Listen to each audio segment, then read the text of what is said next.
2 Samuel chapter 5. Then all the tribes of Israel came to David at Hebron and spoke, saying, Behold, we are your bone and your flesh. In times past, when Saul was king over us, it was you who led Israel out in it.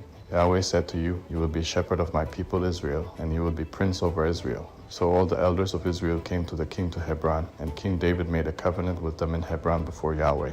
And they anointed David king over Israel. David was 30 years old when he began to reign, and he reigned 40 years. In Hebron he reigned over Judah 7 years and 6 months, and in Jerusalem he reigned 33 years over all Israel and Judah. The king and his men went to Jerusalem against the Jebusites, the inhabitants of the land, who spoke to David, saying, The blind and the lame will keep you out of here, thinking, David can't come in here. Nevertheless, David took the stronghold of Zion. This is David's city. David said on that day, Whoever strikes the Jebusites, let him go up to the watercourse and strike those lame and blind, who are hated by David's soul. Therefore they say, The blind and the lame can't come into the house. David lived in the stronghold, and called it David's city. David built around from Millo and inward. David grew greater and greater, for Yahweh, the God of armies, was with him.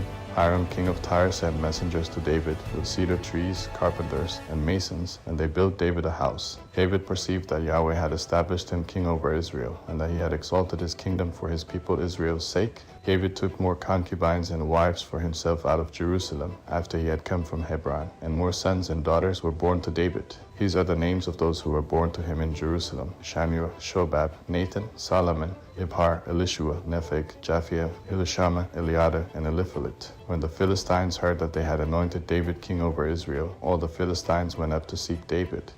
David heard about it and went down to the stronghold. Now the Philistines had come and spread themselves in the valley of Rephaim. David inquired of Yahweh, saying, Shall I go up against the Philistines? Will you deliver them into my hand?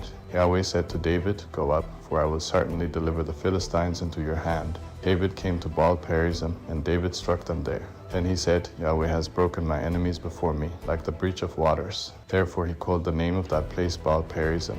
They left their images there, and David and his men took them away. The Philistines came up yet again and spread themselves in the valley of Rephaim. When David inquired of Yahweh, he said, You shall not go up. Circle around behind them and attack them in front of the mulberry trees. When you hear the sound of marching in the tops of the mulberry trees, then stir yourself up, for then Yahweh has gone out before you to strike the army of the Philistines. David did so as Yahweh commanded him, and struck the Philistines all the way from Jebel to Jezer.